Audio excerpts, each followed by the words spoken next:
Традиционалниот дочек на Нова година во домашните ресторани се повеќе се заменува со некој во странство. Од овие причини, последните неколку години голем број угостители од регионот новогодишна вечер не организираат. Зависи кој како има пари. Така си оде. Така, што мислите, поевтино ли е таму па за тоа да дочекат Нова година? Па цените исти доаѓаат. Како тука, така и таму. Па може негде и поевтина, може негде и да не е поевтина. Значи зависи се до објектот како. Тоа е посовремено, поубаво е.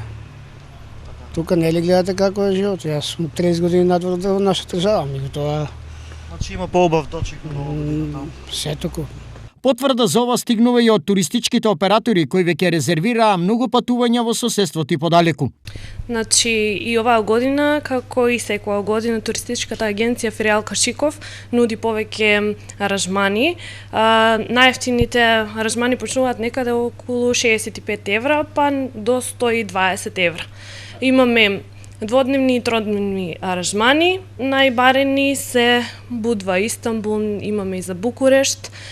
За Белград исто така е полна и оваа година.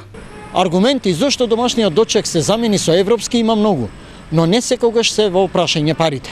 Во Благоевград, Врњачка бања, Сандански или Петрич чини помалку отколку кај нас.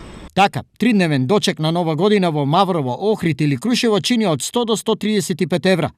За разлика од нив, дочек во Петрич, Сандански или Банско чини од 80 до 150 евра.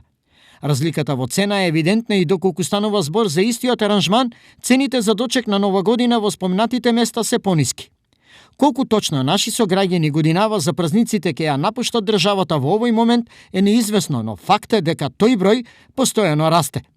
Иако за криза се зборува, се повеќе пари за Нова година очигледно се наоѓаат.